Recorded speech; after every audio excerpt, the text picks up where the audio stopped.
drive with all of the presentations from all of the concurrent tracks. So at this point then, I would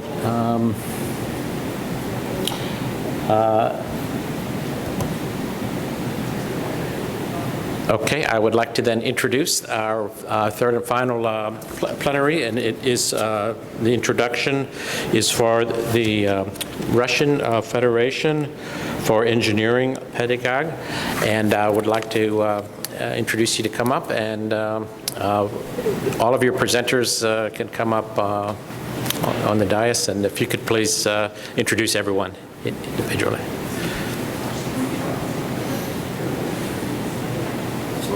This is good? Okay.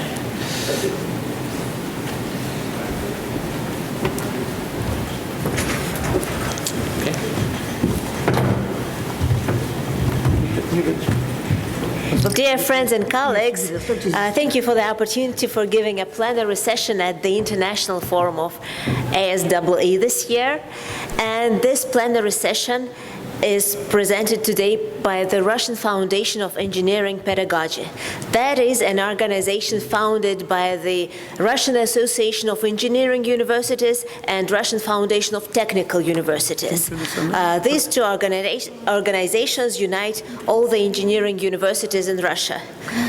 And here today, the main representatives of these organizations, who is on the board of all the associations of technical universities and engineering universities, and on the board of Russian Federation of Engineering Pedagogy, is Professor Vasily Ivanov, who is the first vice rector for one of the largest engineering universities in Russia, Kazan National Research Technological University. And he also is the one who introduced engineering pedagogy, engineering education as a discipline, as a research field into our university. Having his PhD in chemical engineering, he defended his doctoral dissertation in engineering pedagogy and introduced this course to the university. He chairs now the Department of Engineering Pedagogy and Psychology at our university, and also a dissertation council for PhD degrees and doctoral degrees for our university professors. And so he will say just a couple of words to greet the audience.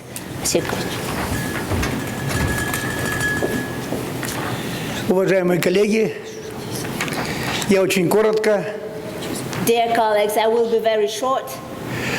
Мы рады вас приветствовать на этом великом событии. We are very glad to welcome you at this great event. От имени Российского фонда инженерной педагогики, On behalf of the Russian Foundation of Engineering Pedagogy, Ассоциации технических университетов России Association of Technical Universities in Russia, и Ассоциации инженерного образования России, and Association of Engineering Education от in технических инженерных вузов. from Technical Engineering Universities. Мы искренне вам благодарны за это право, за эту честь We are very grateful to you for this opportunity, for this honor быть с вами, to be with you today, обсуждать мировые проблемы инженерного образования. to discuss the global problems of engineering education.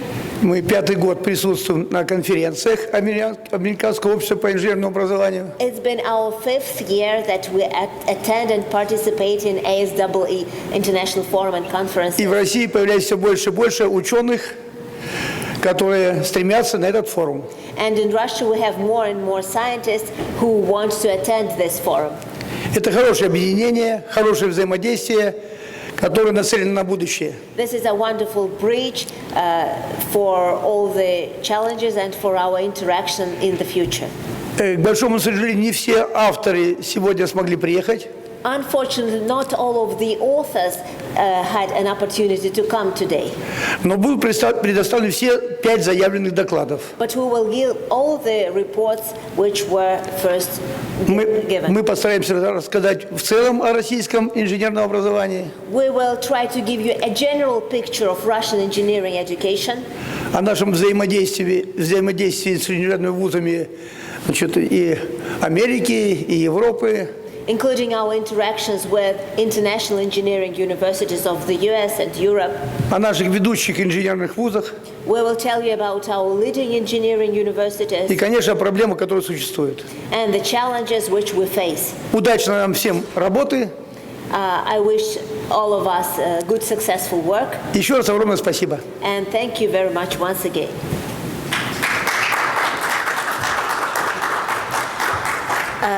So the first report here that we're going to give is about engineering education in Russia, its traditions, experiences, challenges, and opportunities. The main author of the report is Yuri Pakalhov. He is the president of Association of Engineering Education of Russia. Unfortunately, he couldn't come himself, but he gave us the presentation, and professor of our university, doctor in psychology, Inna Gorodetskaya, will make a presentation. You're welcome.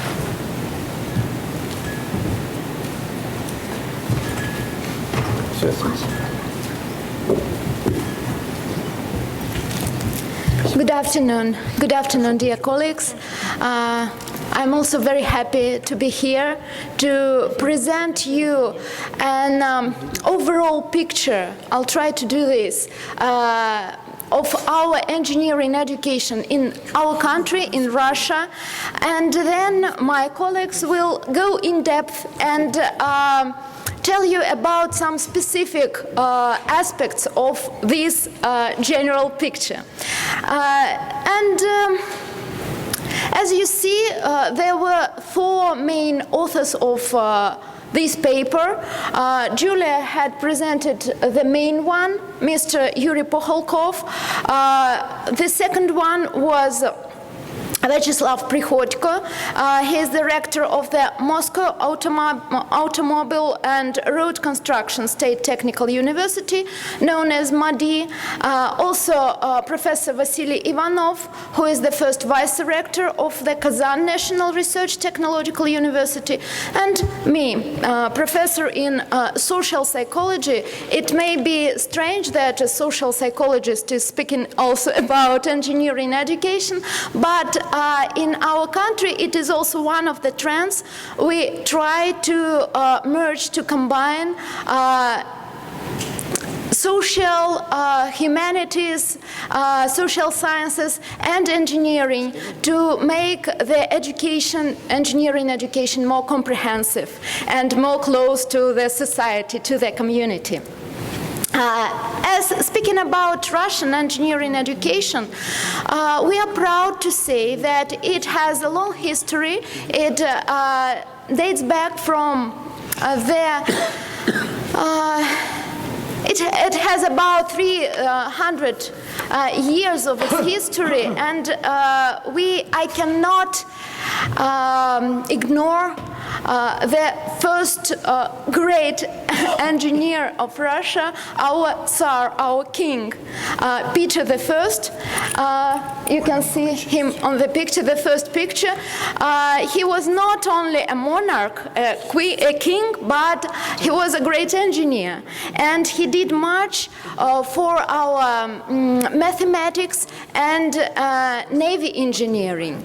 And after that, there appeared a great number of outstanding engineering thinkers and inventors. Among them, there are great mathematician Mikhail Lomonosov, who was the founder of the Moscow State University, the main university of our country, and many others.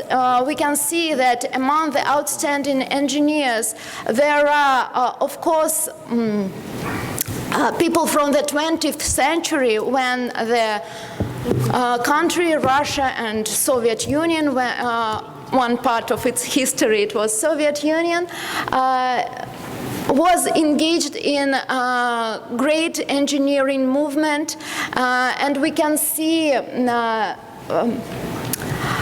our great rocket engineer, Sergei Korolev, who sent the first man into space, and many other great inventors, mainly engaged in aircraft engineering, mineral resource development, electricity, power engineering, atomic power engineering, and space exploration. Speaking about our engineering educational traditions, I should say that we can name a few of them. First of all, Russian engineering education always strived for integration of academics and research. We almost all our leading engineering universities has laboratories, has research centers, and we try to be on the top of the contemporary science to tell our students about what is happening in the scientific world. Fundamental science, humanities, and mainly our bachelor degree study is divided into two main stages. The first one, when they are fresh students, they study fundamentals. They study physics, chemistry, philosophy, to have a comprehensive thinking and to be to see the world in complex as a whole. And after that, they turn to their major engineering discipline. And here I should say that we have a specific which differs our educational system from the rest of the world, mainly the rest of the world. And this specific is that Russian engineering education, Russian education, higher education in general, is not very flexible in its curriculum. Usually our students do not choose disciplines, courses during their studies. They choose the major and then they follow the curriculum. It may be challenging, and we consider this to be challenging, and we try to overcome the difficulty of this individualization, not individualization of our education, by introducing a wide range of minor degree programs and additional courses. The second trend, the second tradition, which I should say about, is profound practical education. We always try to send our students to industry while they are studying, and we have a lot of industrial companies who contact with the universities, and we will give, today we will give the example of such cooperation. Another thing which I should emphasize is very strict demands and requirements for the standards of education. Our system is pretty centralized. That is why our Federal Ministry of Education and Science of Russian Federation has developed the federal state educational standards for higher education and for engineering education, including which all the universities have to follow. Of course, we try to give the high-level training of students in fundamental disciplines. As I already told you, we begin with the fundamentals and pay much attention to them. About 4 semesters are dedicated to fundamental sciences. It is a Russian tradition. We really love innovations, and especially the creative part of it. We try to develop innovating activities of our students and of our faculty members, and as far as we learn, when we ask the employers of what competences we need to develop more, they never say about creativity. They say that creativity, our graduates have enough creativity. They always try to be innovative, to be new. And I think this is a good trend, and we will try to continue it. Speaking about the examples in the history that we could give from the point of view, from the aspects of engineering education in Russia and its application into the real industry, of course we need to remember the 20th century, when Russia was actively developed from the point of view of engineering. We have a very huge country, like America, like the United States, and it is a very rich country, rich in mineral resources, and we need to develop them. That is why a huge region of Russia, for example, Siberia, which is rich in oil, gas, gold, diamonds, needed to be developed. And we had a lot of young engineers, graduates of our engineering technical universities who went to Siberia, and there was a big movement of young engineers who developed their country industrially. Of course, we cannot forget the Russian contribution to the victory in the Second World War, and Russian engineers who invented rockets, weapons, and equipment for to win the war. And also we must speak about space exploration during the Soviet times, when the Soviet Union was really focused on the space industry, and there were a lot of inventions in this sphere too. Мир.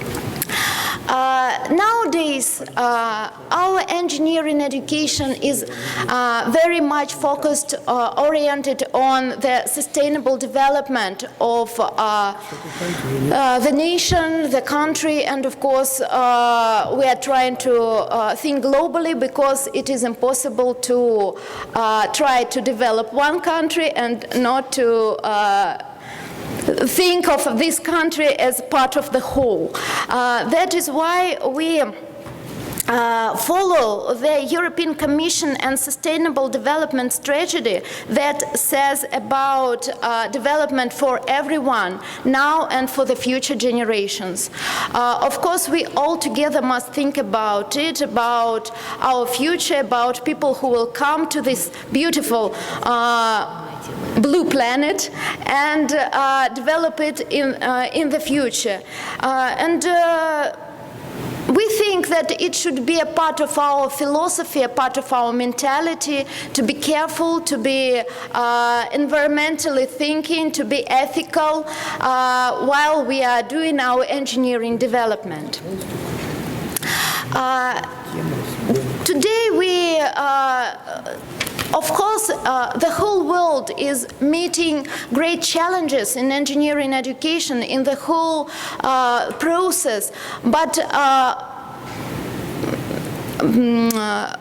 with the challenges with the global challenges, we also think about our specific features, our specific Russian traits of engineering challenging problems.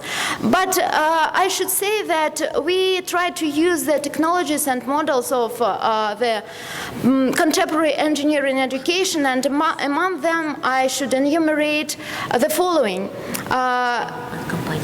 Of course, we try to integrate our engineering systems into one, and we invite our universities to make their remote campuses or open their department in the industry. For example, if we have a big company, we try to make a university department there within the company to meet the requirements of our employers and to make good graduates for them. We also use research and development laboratories in the higher engineering educational institutions. In fact, during the Soviet times, there were a lot of research institutions. They were a part of the universities. They were separate. Now we try to combine research and studies. And as I already said, it is a tradition and we try to keep it. We try to be practically oriented and to use interactive technologies in our studies. IT technologies, brainstorming, seminars, workshops, and so on. To develop our the creative thinking and practical orientation of our graduates, we try to use problem-oriented and project-based approaches. There is another thing which I wanted to emphasize, which is we try to give our faculty, our engineering teachers, educators, educational knowledge, psychological, pedagogic knowledge to help them to teach, because usually engineering educator is not a teacher. He's an engineer. So we try to help them, to give them teaching technologies to make the process easier and more comprehensive. Besides, the leading University of Russia invite engineers, practitioners who come to the university and deliver their lectures there and make workshops and practical courses at the universities. But of course, we try to respond to the challenges that the contemporary world presents to us. Of course, not all of their responses come on time, but we try, we do our best.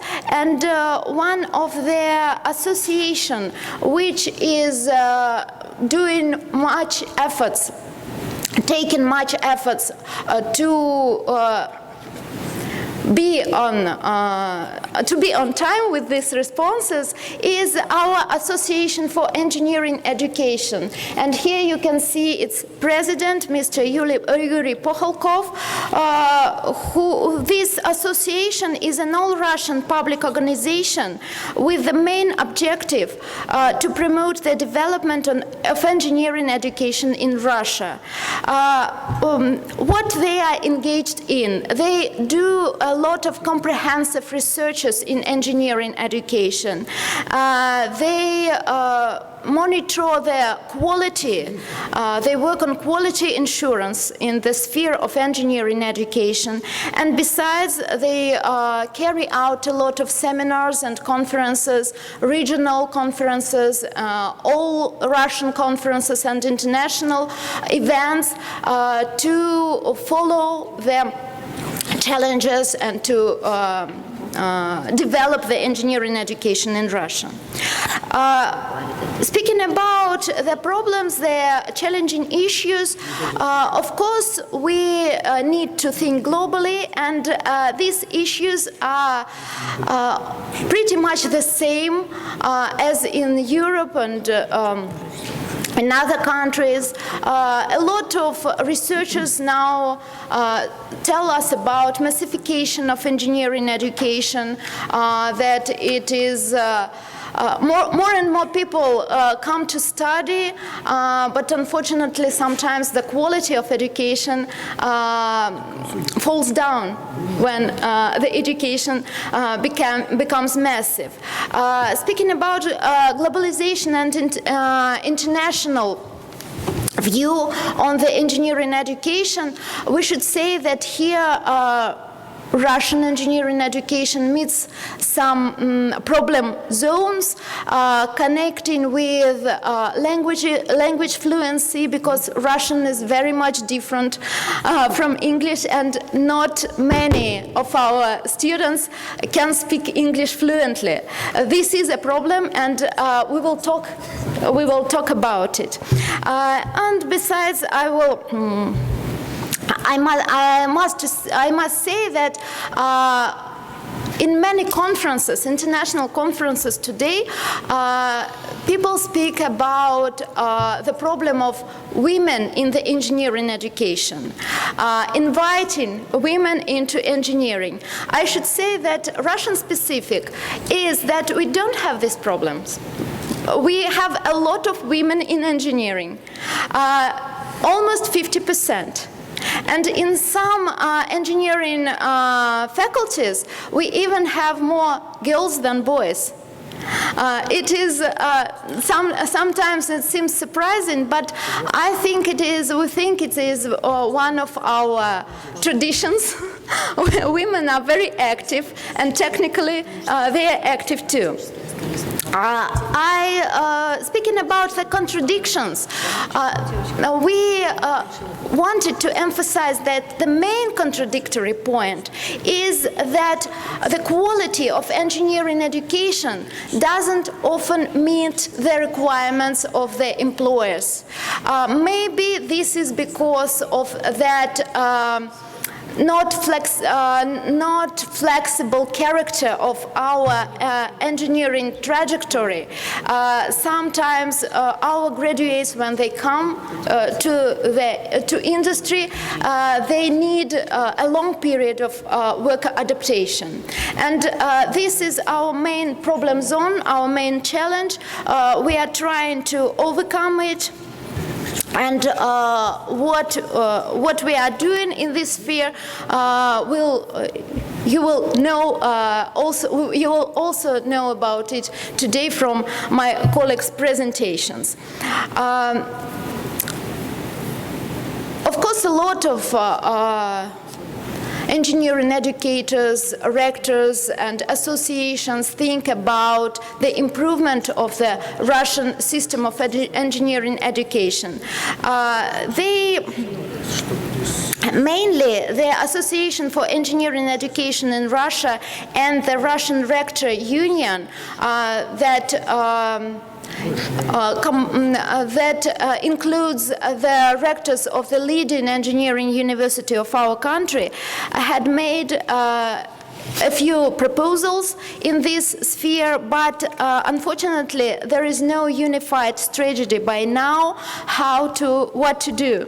There are a few recommendations, and we may I may just speak about them. The first thing, how to improve the engineering education, is to follow the competence approach and CDIO initiative. We all know about it. Of course, it is a conceive, design, implement, and operate initiative.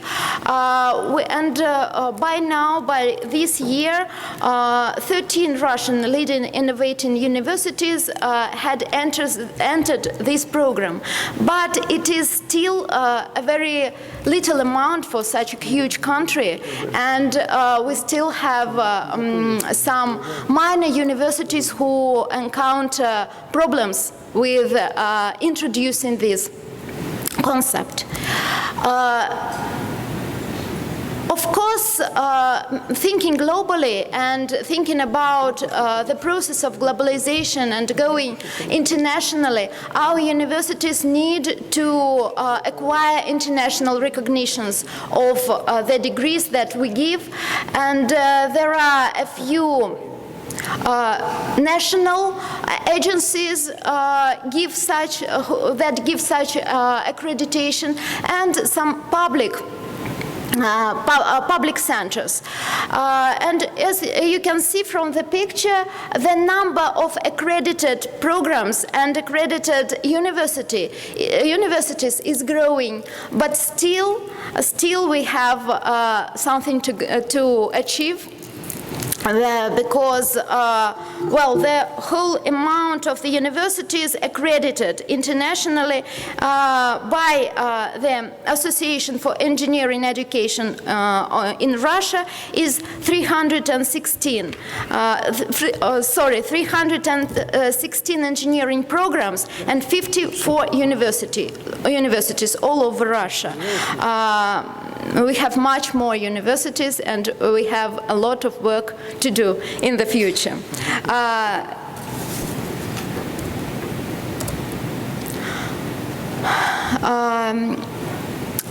As I said, we have a very centralized system of accreditation and standardization of our engineering education, and our federal state educational standards were developed by our ministry, Federal Ministry of Education and Science, but sometimes it is difficult to apply these standards because during the development, professional society, professional community, and educational community didn't take part in the development.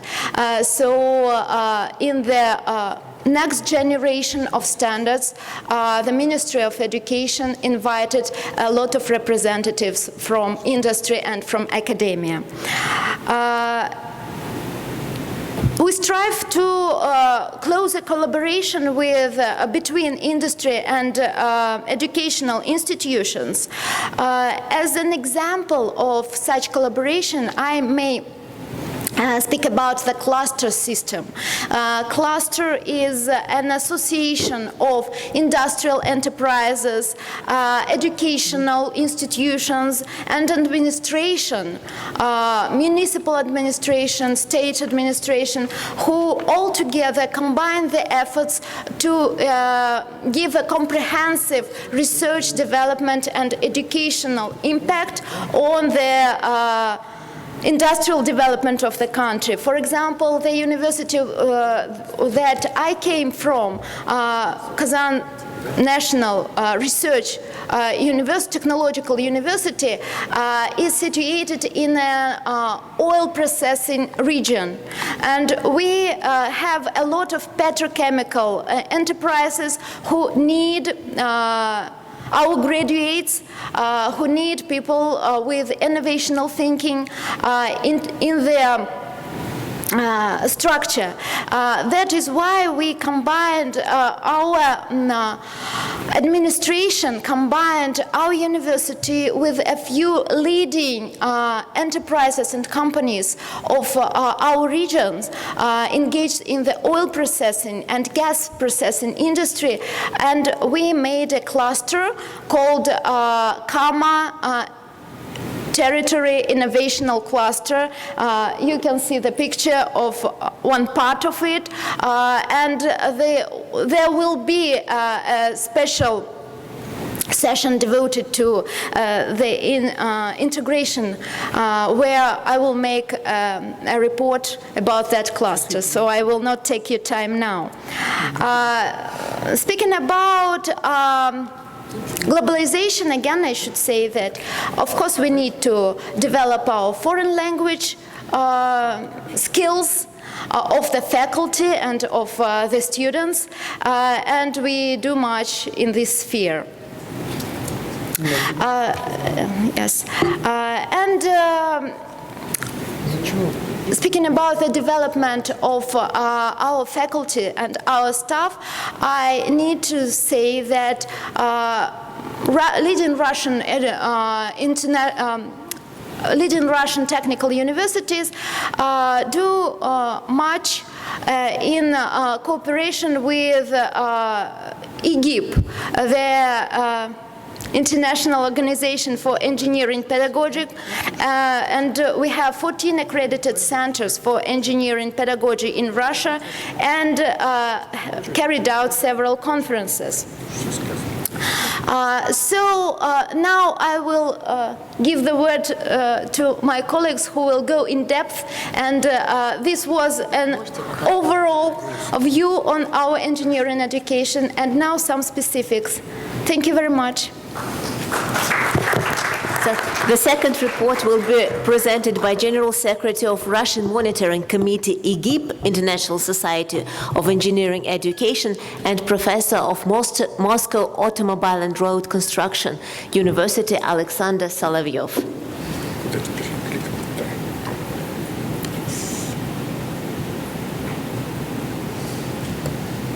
Где ваша? Вот это.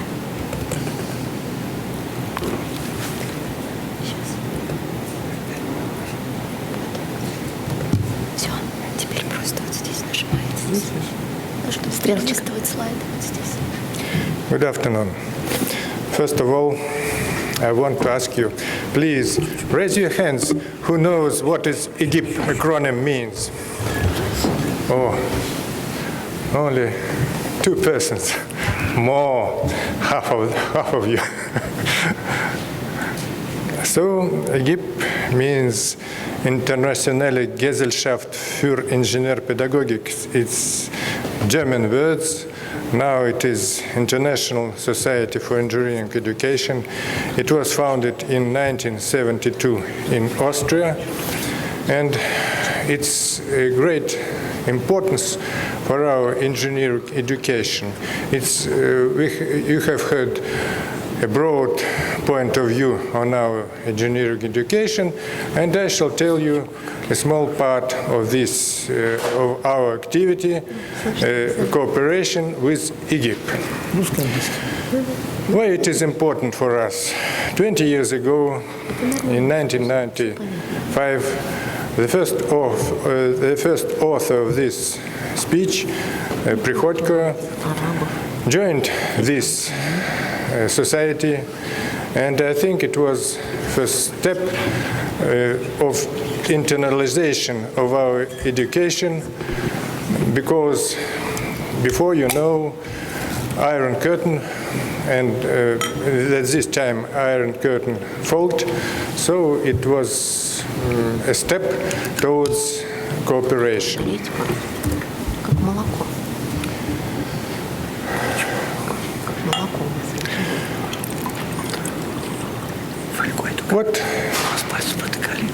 Why this cooperation is important for us?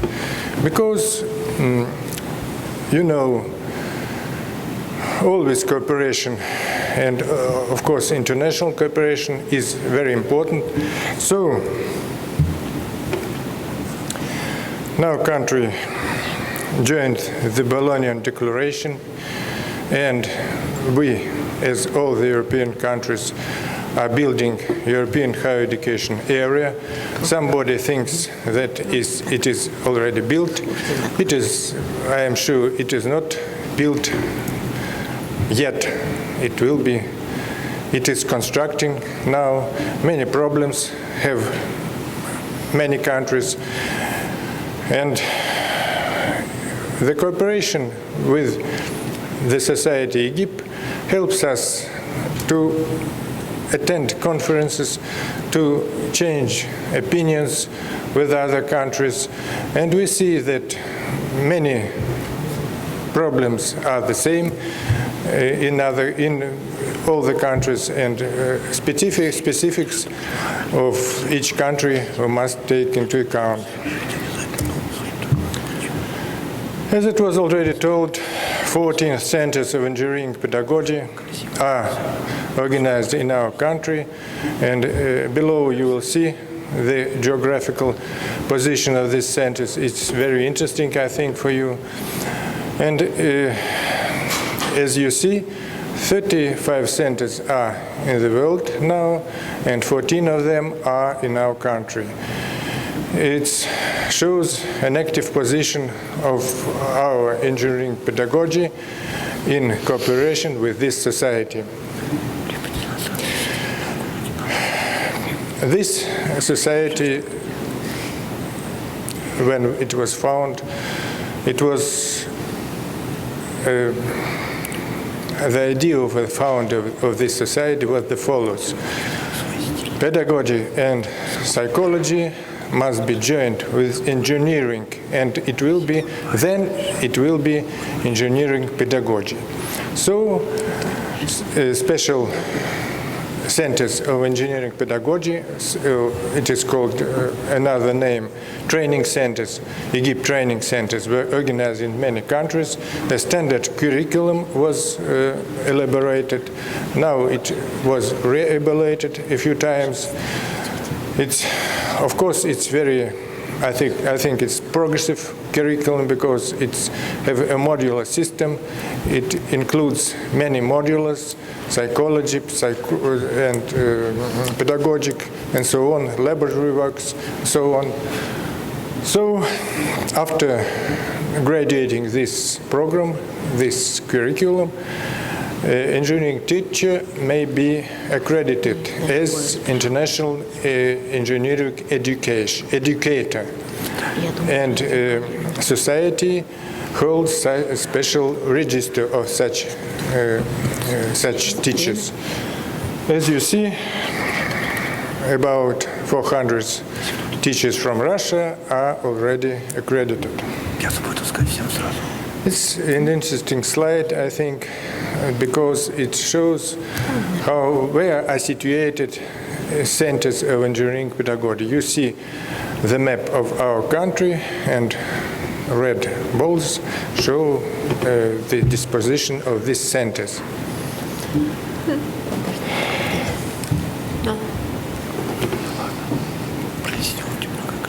So this slide shows that was already told. And now a few words how we proceed, how we follow this cooperation with EGIP. Of course, as I have already said, it was a beginning of cooperation. It helps us to cooperate with European Commission projects. These projects are called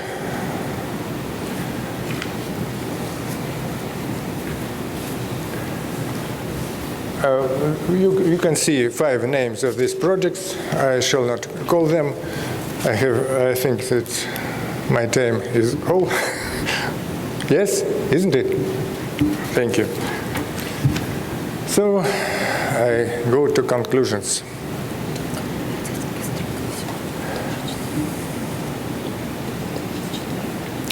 Shall I read, or you will read yourself? Please read yourself.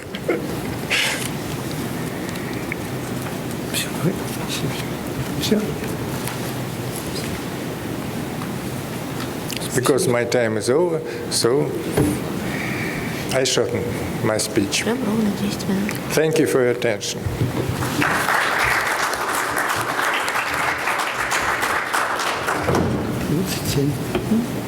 Any questions? No, thank you. Just going to be at the end of the plenary. Thank you very much for this report, and we are moving on. And so the next report will be a case study of one of the engineering universities where we work. How does it work? У тебя получалось. Ага. Спасибо, сократил маленько. Сократил отставание, спасибо. Не, вот это вот так. Чуть больше.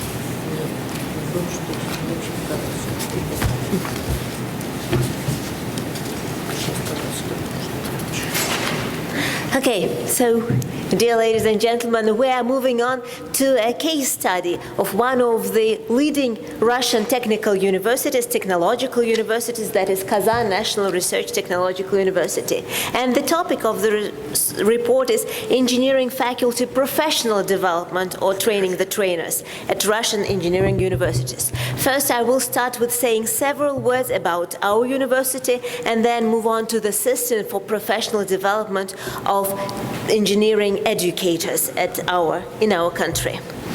So these are some facts about our university, and if you look at the map, you can see where we are inside Russia. That is a 1-hour flight from Moscow, 1,000 kilometers, and what is interesting, peculiar about our city and our university, that we have a multicultural environment. So this is the region where the Russians live, who are of Orthodox religion, Orthodox Christianity, and also the Tatars, who are Muslims. And so we have churches and mosques standing close together, and so the population speaks 2 native languages, Russian and Tatar, which is one of the Turkic languages.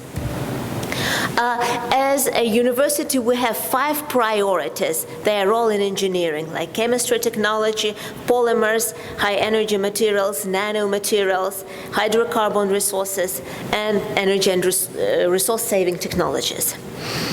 These are our international partners as a university, and these are our international partnership priorities. You see that they are the America, Europe, and Asia Pacific region. Just several words. Okay, and professional development of the faculty.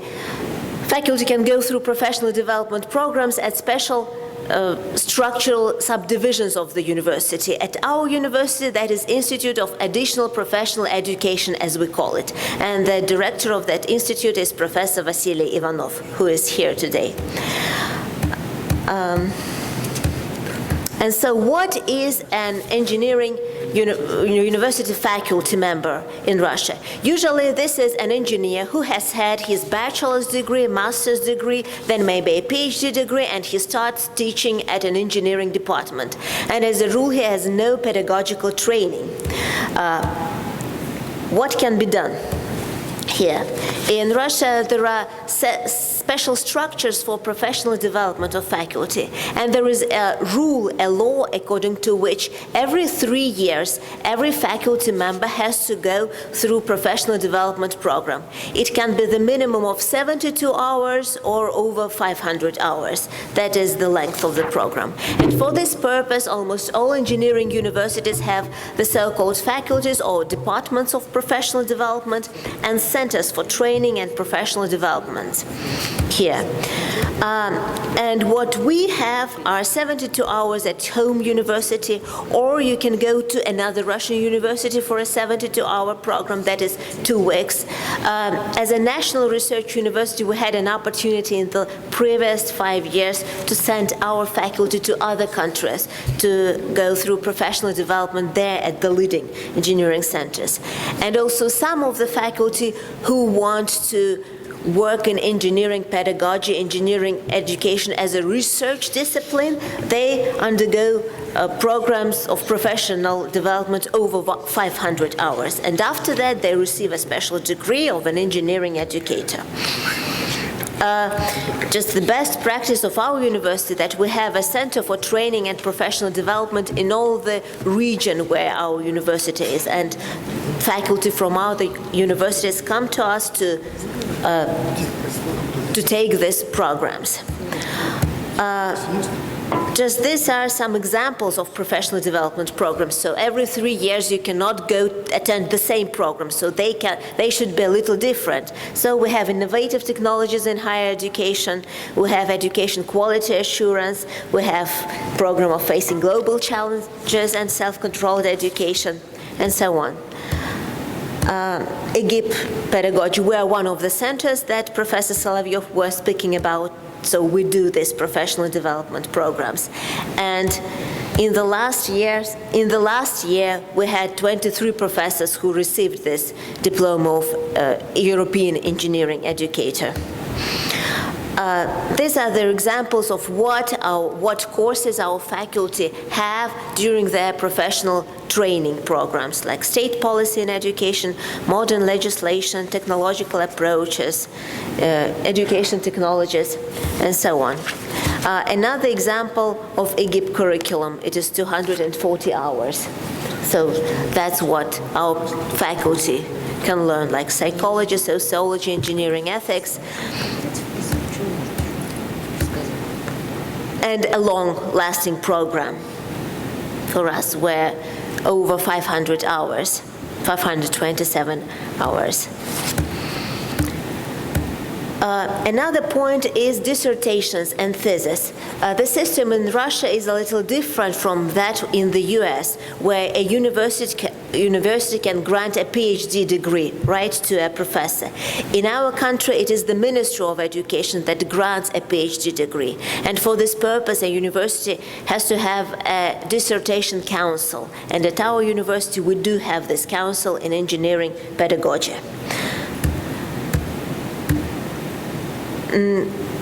And also another opportunity for the faculty to raise their qualification, as we say, for professional development, is to attend different events organized by the professional organizations. And so this is the list of professional organizations in Russia which have different workshops and seminars for engineering educators. And as a university, we had several professional development initiatives in the last years. So before we were a national research university, we had different conferences and meetings. And in the last years, these were the three most important events at our university. There were 2 scientific schools in 2011 and 2012, and a large global conference of International Society for Engineering Education in 2013. I will just show you some pictures of these schools. Maybe you recognize some of the faces here, because we invited different organizations to these schools, and there were event outcomes with recommendations for engineering in the future.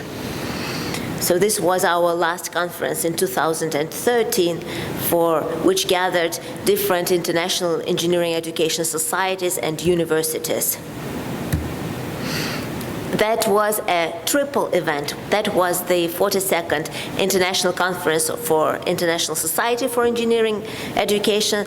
Then that was Interactive Collaborative Learning Conference and International Scientific School. This is the list of organizations which participated in it in 2013.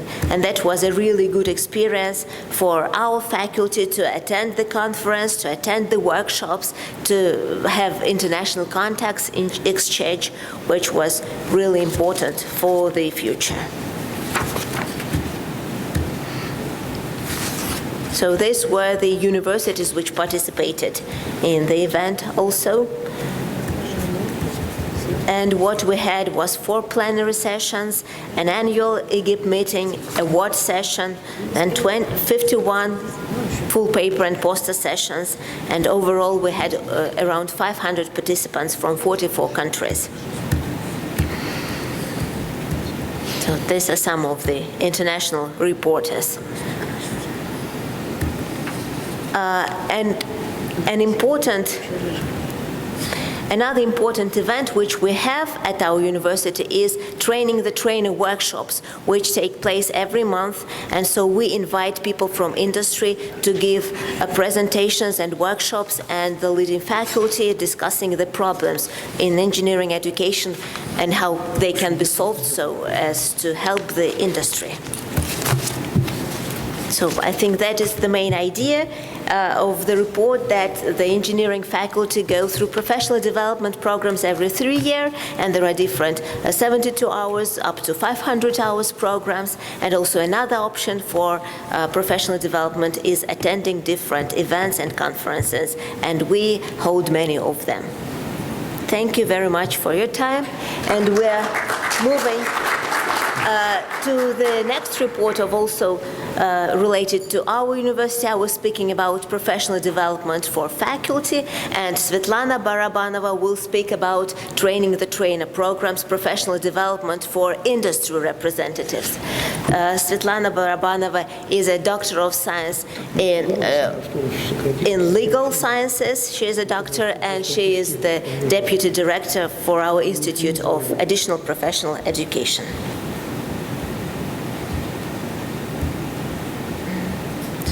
Ваша презентация. Вот и вам.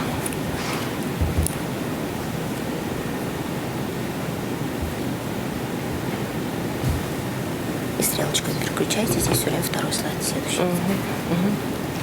Good afternoon, dear colleagues. Really, today you have a unique opportunity to listen women, one after other, about problems of engineering education. So this popular theme, we open with a new site.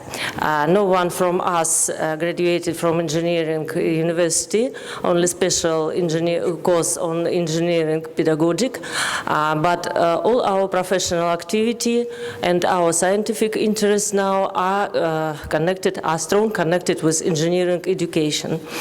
And today we have listened about the necessity to motivate students for a long life learning. But we have the other problems in Russia. We need some opportunity to motivate our employers to train and retraining their staff. And I will speak about it in my report. You can see that, let me introduce my co-author. You listened about Vasily Ivanov, who is not only provost, but a director of Institute of Additional Training of Kazan National Research Technological University. I present Vasily Zhurakovsky, who is a doctor of technical science, professor, and he presents National Training Foundation. And my colleague Mansur Galikhanov, who is Doctor of Technical Science, Professor too, Vice Director of Institute of Additional Professional Education. How I said, there are many different traditions in Russia and engineering education too. We think that state must focus in engineering education that supplies the manufacturing sector with professional staff. And in Russia, it is the state that is acknowledged as a duty bearer for social and economic reforms and economic independence, as well as for the realization of its citizens' rights, including the educational-related ones. And over recent years, the state has almost stopped regulating the area of continuing education, being of the opinion that the enterprise's personal development, it is only employers' duties. And it was Russian higher educational establishments who really created a new system of long life learning or continual professional education. Last years, they received necessary support from the state too. And on this slide, you can see the main goals of new educational policy of Russia in the sphere of engineering education, supporting the centers of innovative activities on the basis of engineering educational institutions and on the ground of development programs. Improving academic programs and educational technology, teaching innovations, strengthening the interaction between engineering education institution and the real sector of economy, developing the network interaction between leading higher educational institutions and the science, supporting the interaction between the leading higher educational institutions and other regional profession-oriented institutions. And one of new form to create new educational program for training engineers is the presidential program of engineering personal training, which was issued to achieve many of these goals. Kazan National Research Technological University joined the program in 2013 years. There were some special algorithm of professional skills improvement was developed in this program. It includes 3 stages. One stage, professional training courses, near 72 academic hours, organized in one of the Russian Federation higher educational establishments. 2 stage, internship or continual professional development program participants at educational, research, or engineering centers on the territory of Russia. Third stage, internship of such kind of program participants at the world's leading educational, research, or engineering centers.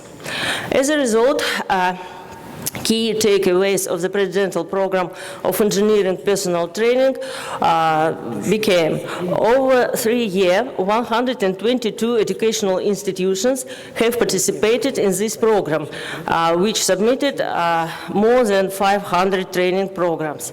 The programs were requested by 1,400 enterprises operating within the real sector of economy. In total, more than 6,000 people have been trained, of which more than 5,000 people have been practically trained at the enterprises and engineering centers in Russia, and near 2,000 people have had their practice in 35 other countries.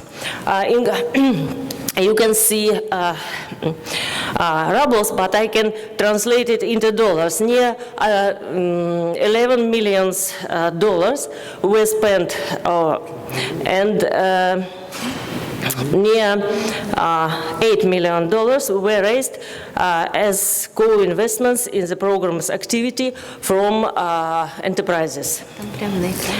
This is the name of seventh programs of Kazan National Research Technological University, which we presented in the frame of presidential program. And right side, you can see on the right side, you can see our partners of this program.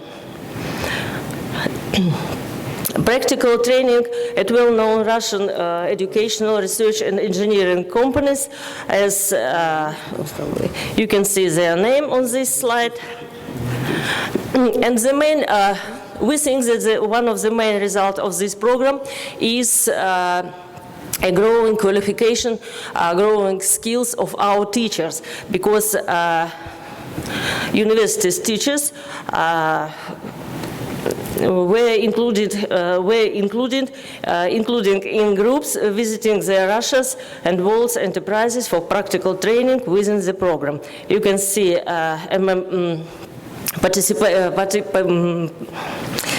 you can see our partners' university, for example, Arizona State University, Carinthia University, Austria, Purdue University, USA, and so on.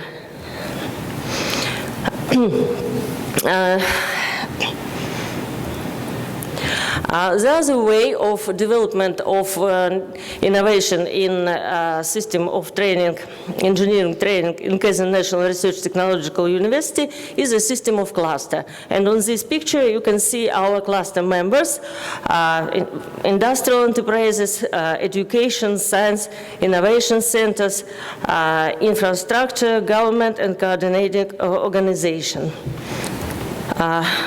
My colleague said about university a little, so I can throw out these slides. And a few words, as a final, a few words about a new procedure for creating Cpd programs. Topic development of Cpd program, selection of leading educational, research, or engineering center, then testing of trainees' initial skills or the supplementary analysis, selection of teachers, scientists, internship supervisors, development of internship program, preliminary lectures, self-study tasks, development of curriculum and presentations of program, and implementation of internship program. This model will realize on the enterprises which are included in cluster with Kazan National Research Technological University. And this is the main idea of my report, overall conclusion. The society's requirements for the quality of engineering education and for the efficiency of its contribution to the new industrialization and innovation-driven economy can be met as a result of the concerned interaction between higher educational institutions and the real business, provided that there is a favorable regulatory, economic and social national policy encouraging the innovative development of the country. Thank you for your attention.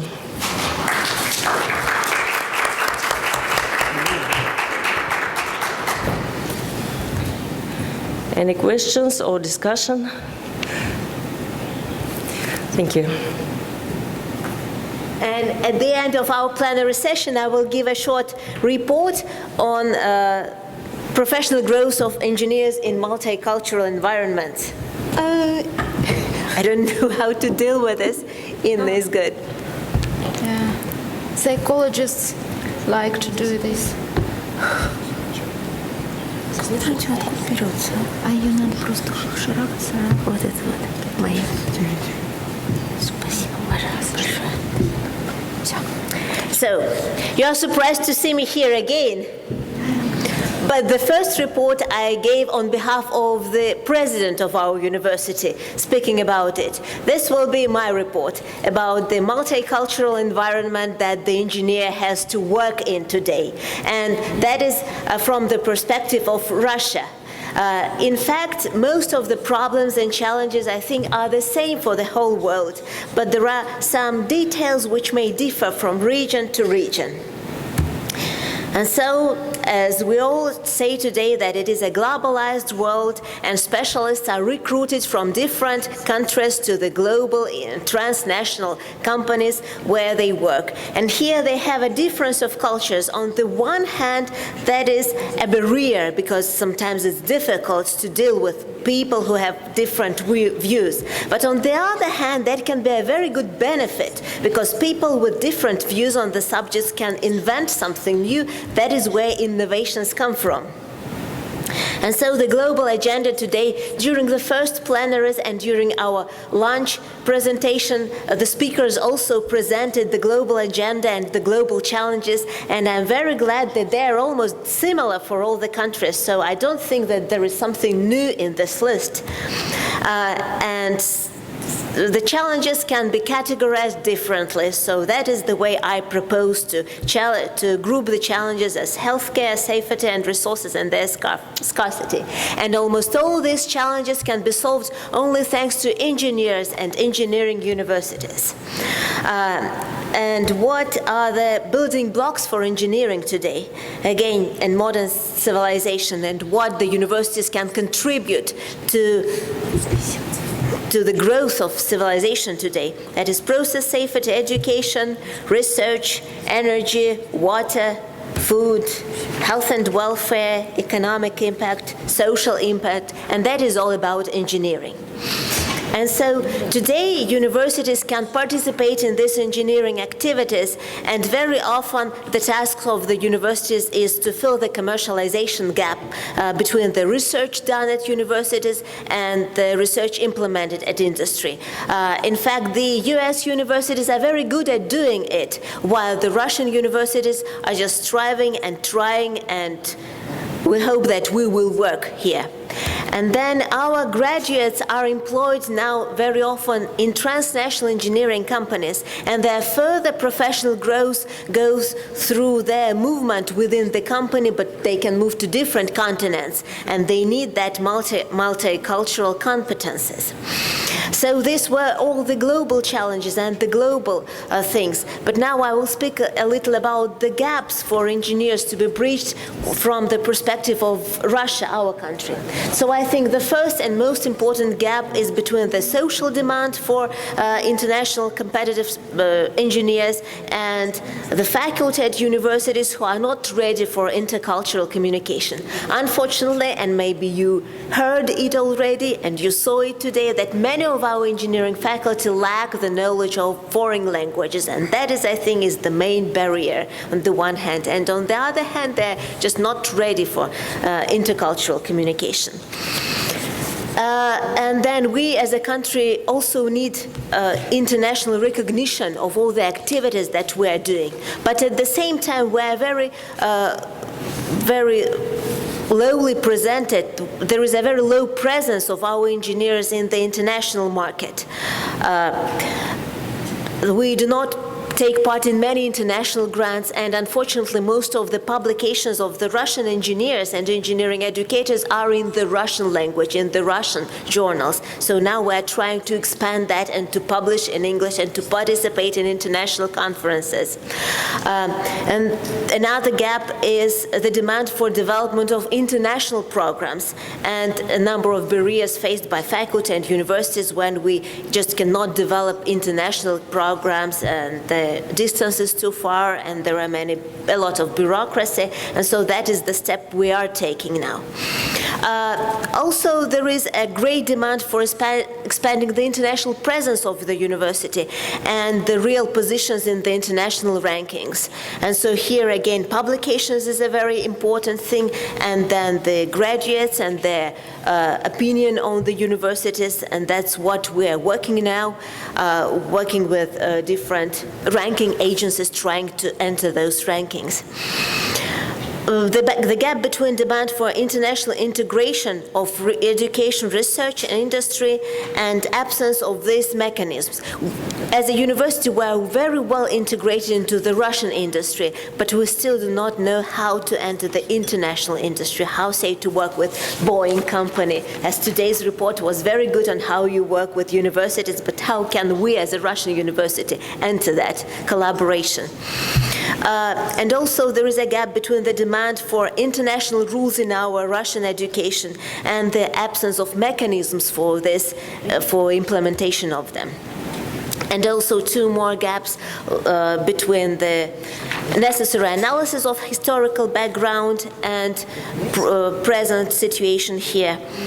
And so we need, in fact, to critically describe, to explain, and to implement a new model of engineering education, which would be internationally recognized. So what can be a model for this professional growth of engineers? That is, of course, a lifelong learning process with continuous impact of different cultures.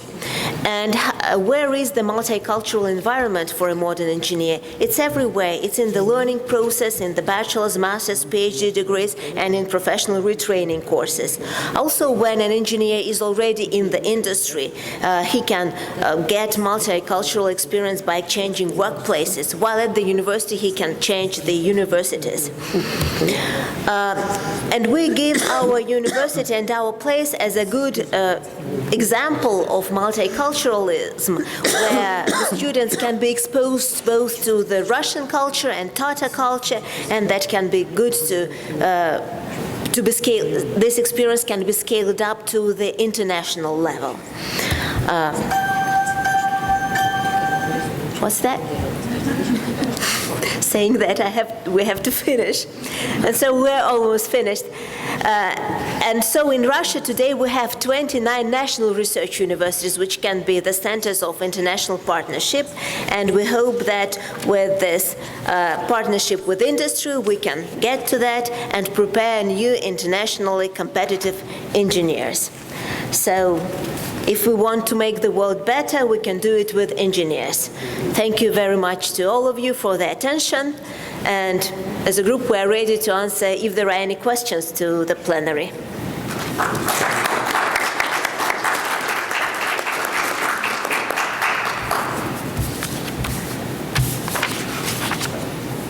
I think this is fascinating. about Russian engineering education. So I was fascinated. So as a result of that, I have many questions, and we have no time. I think we can, during the break, we can answer all of that. But the question that's at the back of my mind is sort of the question that I asked at the lunch session, which is that we as educators manage to get together in forums like this, and I'm sure that we will be able to exchange views about the intricacies of engineering education. But the politics that surround us in all sorts of areas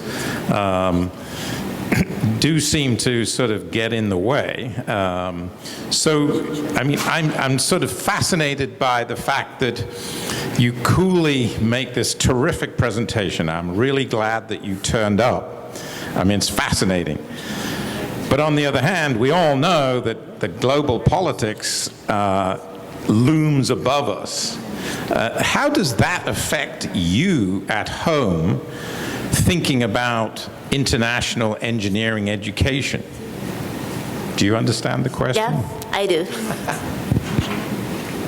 I was just thinking that this question will come with all this political international agenda, and that is why, once again, we're very thankful to ASEE for supporting this decision, which was made last year, a year ago, to have a Russian plenary at an American international forum.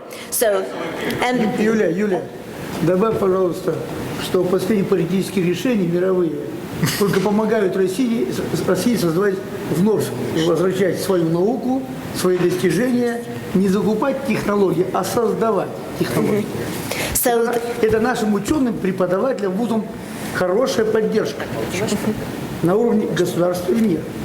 So, on the other hand, these political issues and these problems, I'm interpreting him, these political issues and these problems, they, in fact, we hope will help our engineering education, because in the situation that Russia is in now, when we cannot buy technologies from abroad, when there are so many limitations, this cannot be taken, this cannot be imported, we hope that it will make our engineers invent their products at last and promote their technologies. And so we hope that this will be a good political agenda.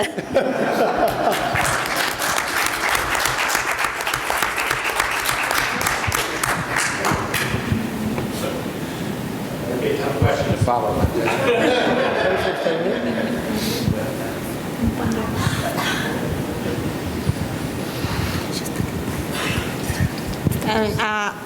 The thought that came up to my mind listening to all the presentations was that I find that language seems to be one of the barriers, and now you're trying to overcome the language barrier by introducing English into the education system. I was just wondering, is it essential, or can we have someone translate the Russian literature to this? And because it's very difficult to change a language, the language in which we communicate at some point in our lives. I was just wondering, why do we? Is it really essential to translate the entire system into another language? Is the question that I put. What can we not manage with translators? Можно мне ответить на вопрос? So I think this is a question for me, because at our university I chair the Department of Foreign Languages, and so I am responsible for this language. What I can say, most of our faculty who are, say, 40, 50, 60 and above, they do not speak English language at all. They do not speak any foreign languages. And in fact, in Russia we have a very good system. There are very many research journals in Russia and very many textbooks and books on engineering and other sciences which are in Russian. And so our faculty, our professors are used to publishing their material in these Russian journals. And the education is also all in the Russian language. And you see, it's a different system. Very often the faculty from engineering departments would come to my department and say, I have a very good paper, please translate it into English and I will have it published in an international journal. But the structure is different. Even if you translate it, we make very good translations, but foreign journals do not accept these papers because the logic is different, the habit of writing the paper is different. So it's a long way that we have to go through. At the same time, there are several Russian journals, very good journals, like Theoretical Foundations of Chemical Technology, or the reports of the Russian Academy of Sciences. They are translated into English, not by us, but by the foreign agencies, and they all go on to the Scopus Web of Science. So those of the Russian scientists who do really good research accepted as papers to the best journals. They are recognized worldwide. But it's a long way to go, we still have.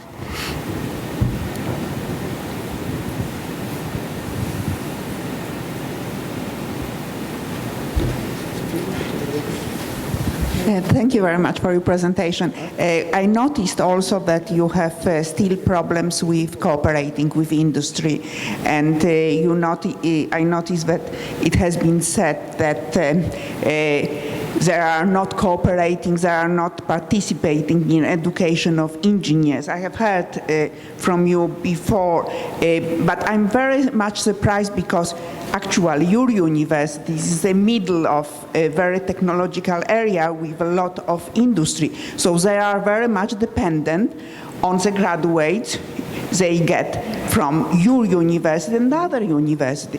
Why this is the situation? What is the reason for this? Thank you for your question. I think it will be best answered by Professor Ivanov and Inna's interpreter. We will interpret the question to him. I can give my opinion, but he is a better professional to answer.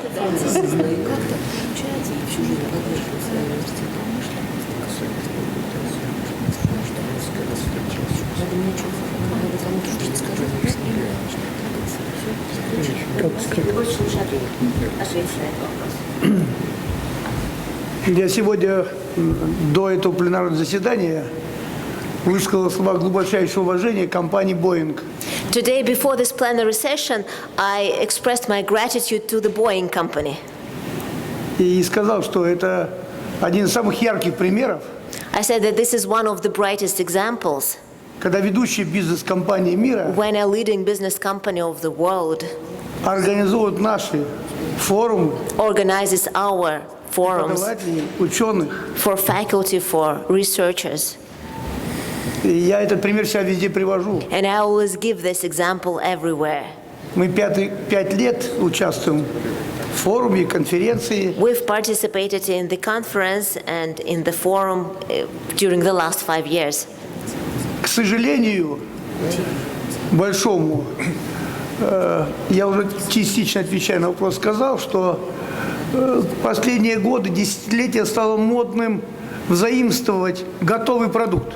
Unfortunately, as I said before, in the last decade, it became very popular to take foreign technologies, to get them from other companies, other countries.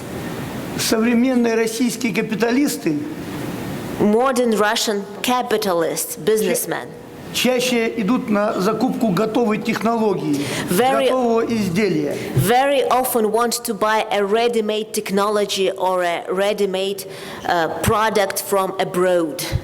И меньше вкладывают средств в развитие науки, образования, которое бы создавало эти технологии. They do not want to invest into development of education and research which could create this product in our country. Наверное, эта проблема не только российская.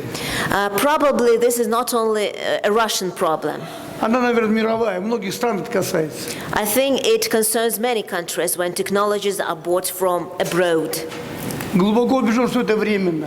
But I deeply believe that this is a temporary situation. Последние годы показывают и у нас в России, что идет возврат интереса к инженерным профессиям. The last years show that our interest to engineering education returns. Я могу это сказать по конкурсу при поступлении студентов в инженерные вузы. I can say about it based on the contest which we have among the students to enter engineering programs.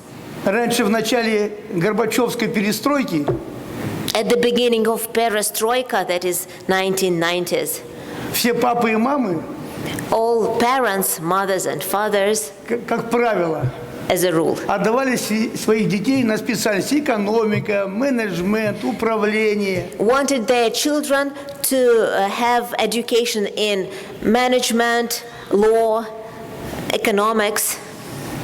Сейчас идет обратный процесс. Now we see the reverse process. Все начинают, и папа, и мама, и сами ребята, молодые, молодежь, начинают понимать, что главное в процессе, в создании нового продукта, новых возможностей. А это делает инженер. The parents and children start understanding that the most important thing is to create a new product, and that is engineering. Для возможности самой карьеры молодого человека And that will be very good for the further career of the young man. более перспективные в реальной конкретной экономике. There are more prospects in real economy, А не в просчетах того, что уже сделано. but not in the calculations of what has already been done. Я надеюсь, я ответил на ваш вопрос. I Спасибо. hope I have answered your question.